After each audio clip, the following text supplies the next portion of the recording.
آگے اللہ نے فرمایا، اللہ نے روزے فرض کیے ہمارے اوپر، یا ایھا الذین آمنوا کتب علیکم الصیام، تم پہ روزے فرض ہیں. تسلی کے لیے اب جیسے ہی روزے فرض کی ہم آیت سنتے ہیں گھبراہٹ طاری ہو جاتی ہے، ابے صبح سحری سے لے کے افطار تک کھانا ہی نہیں ہے. اللہ نے فوراً تھپکی دے دی، گھبرانا مت، ایام معدودات، چند دن ہیں، تھوڑے دن ہیں، 29 یا 30 دن، ساری زندگی کے لیے نہیں کہہ رہا. دیکھو اللہ کتنا خیال کرتا ہے کہ نہیں کرتا ہے بھائی. ایامم معدودات، تھوڑے دن ہیں، ہم ہمیشہ کے لیے تھوڑی کہہ رہے ہیں. اس سے پتہ چلتا ہے جو ٹینشن تھوڑے دنوں کی ہو اور اس کا ٹائم معلوم ہو کہ اس ٹائم پہ یہ ٹینشن ختم ہو جائے گی، وہ ٹینشن برداشت کرنا آسان. اور جس ٹینشن کا پتہ ہی نہ ہو کہ یہ کب ختم ہوگی، وہ 1 سیکنڈ کے بعد بھی ختم ہو جائے نا، وہ تو اتفاق تھا نا کہ 1 سیکنڈ بعد ختم ہو گئی، لیکن پتہ ہی نہ ہو کب ختم ہوگی، اس کا 1 سیکنڈ بھی 1000 سال پہ بھاری. اب آپ لوگ کا دماغ شادی شدہ لوگوں کی طرف جا رہا ہوگا، میری مراد وہ نہیں ہے، سمجھ رہے ہو؟ تو ہر کام کا یہی ہے. جب کوئی دیکھو اسلام میں ہے تسبیحات 100 دفعہ تیسرا کلمہ، 100 دفعہ چوتھا کلمہ، یہ 100 کا عدد کیوں بیان کیا جاتا ہے؟ بھائی اللہ کہتے ہیں جتنا دل چاہے پڑھ لو، یوں کر کے جتنا دل چاہے پڑھ لو. بھائی جب تک کوئی عدد نہ ہو نا، انسان کو اینڈنگ پوائنٹ، اسٹارٹنگ پوائنٹ اور اینڈنگ پوائنٹ نہ بتایا جائے، اس کو موٹیویشن نہیں ملتی ہے، اس کو موٹیویشن نہیں ملتی ہے. اس کو بتایا 100 پڑھ لو یا 200 پڑھ لو، تو ایک عدد ہے، اس کو پتا ہے یہاں سے اسٹارٹ کروں گا یہاں پر ختم ہوں گا تو ایک وظیفہ میرا کمپلیٹ ہو جائے گا. ویسے چاہو جتنا مرضی ذکر کرتے رہو، لیکن سنت جب بھی کوئی چیز ہوتی ہے اس کا عدد متعین ہوتا ہے. فجر کی کتنی سنتیں متعین ہیں؟ 2 عدد متعین ہے. ظہر کی 4، پھر ظہر کے بعد 2. فرائض میں بھی ایسا ہی ہے. تو یہ ممکن ہے کہ تراویح میں کوئی عدد ہی متعین نہ ہو، جتنی چاہو جماعت سے پڑھ لو. یہ ایسی بات ہے جس پہ نہ کسی صحابی نہ کسی تابعی کا ہمیں کوئی قول ملتا ہے. اس پہ تو میں ابھی ویڈیو بیان ایک ریکارڈ کروا رہا ہوں. میرا ایک آڈیو بیان ہے تراویح پر، نا 20 رکعتیں تراویح پر، آڈیو بیان ہے حوالوں کے ساتھ. تو آج کل چلتا ویڈیو ہے، تو پورے ریفرنسز کے ساتھ اسی رمضان میں انشاءاللہ میرا ایک ویڈیو بیان آنے والا ہے. اس میں نے ثابت کیا ہے کہ ایسا نہیں ہے کہ تراویح میں 8 پڑھو 10 پڑھو 12 پڑھو، نہ جماعت سے نماز ہے. جماعت میں نفل کی جماعت شریعت میں بدعت ہے. تبھی تراویح کے علاوہ کوئی اور نفل نماز آپ اتنی بڑی جماعت کے ساتھ نہیں پڑھ سکتے. تو جو چیز بدعت ہے تو جتنی ثابت ہوگی اتنی ہی اس کی اجازت ہوگی، اتنی ہی وہ عادت سنت ہوگی. تو اس لیے اس پہ تفصیلی میرا بیان آنے والا ہے. ابھی اس پہ ریئیکشن نہ لوگ ریکارڈ کروانا شروع کر دیں. تو یہی وجہ ہے کہ جو لوگ 8 رکعت پڑھتے ہیں وہ پھر 8 ہی پڑھتے ہیں پوری زندگی. ان کی مسجدوں میں ایسا نہیں ہوتا آج 8 ہو رہی ہیں کل 10 ہو رہی ہیں پرسوں 12 ہو رہی ہیں. لوگ پاگل ہو جائیں گے، بولیں گے کیا کر رہا ہے بھائی، تو 8 پڑھائے گا 10 پڑھائے گا. تو اس لیے یا تو 8 سنت ہیں یا 20 سنت ہیں. ایسا نہیں ہے کہ کوئی خاص عدد متعین نہیں ہے جتنی چاہے پڑھ لو، جتنی چاہے کا نہیں ہے. ہر مسجد میں متعین رکعتیں ہوتی ہیں ہر سال پوری زندگی. تو جب تک اس طرح کی چیزوں کو متعین نہ کیا جائے، اور شریعت کا مزاج بھی ہے شریعت متعین کرتی ہے، اس وقت تک اس کو منضبط کرنا، اس پہ عمل کرنا بہت مشکل ہوتا ہے. تو شریعت نے جہاں نوافل میں اجازت دی ہے، لیکن جہاں اسپیسیفک کوئی خاص عبادت دی ہے تو رکعتیں بھی شریعت نے اس کی متعین کی ہیں. اشراق کی رکعتیں متعین، چاش کی متعین، اوابین کی متعین. اسی طرح یہاں بھی تہجد کی 8 رکعتیں اصل سنت ہے 8.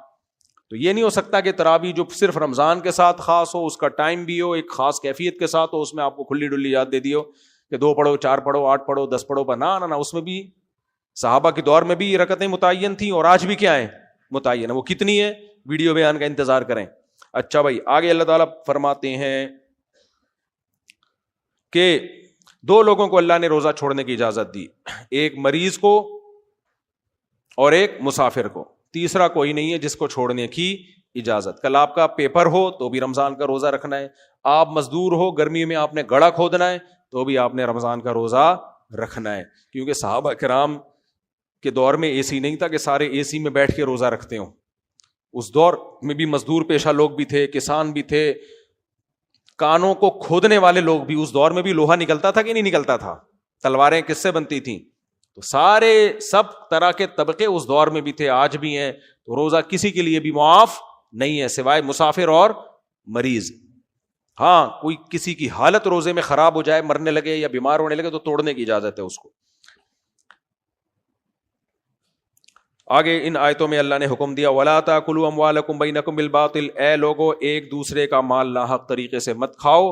اور وَتُدْلُوا بِهَا إِلَى الْحُكَّامِ، حکام کو رشوتیں دے کے دوسروں پہ ظلم مت کرو.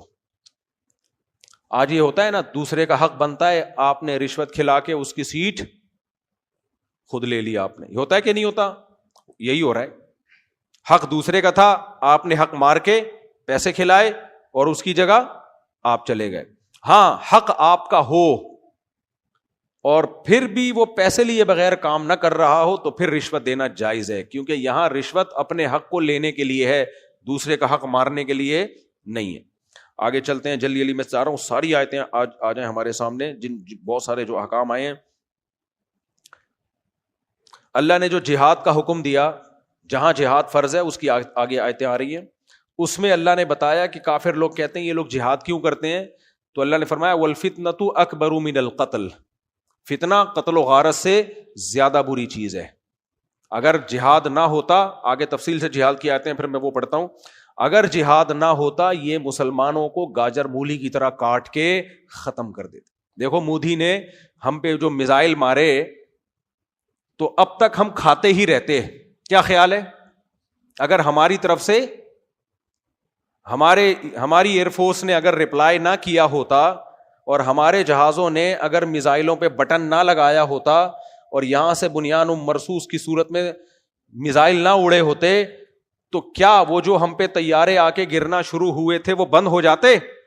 ہم یہاں سے تبلیغی جماعت کو بھیجتے، محبت سے وہ ان کے پائلٹوں کو جا کے سمجھاتے کہ دیکھو لڑائی معاف کرو، اللہ کا گھر صاف کرو.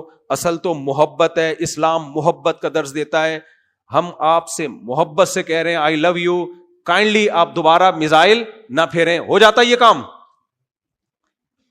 اس لیے اللہ نے فرمایا وَالْفِتْنَةُ أَكْبَرُ مِنَ الْقَتْلِ، یہ جو فتنہ ہوتا نا، لڑائی ملکوں میں لڑائی ہوتی اور جو قتل و غارت ہوتی وہ زیادہ بری چیز ہے. اس لیے اللہ لڑنے کا حکم دیتا ہے. اسلام دین فطرت ہے.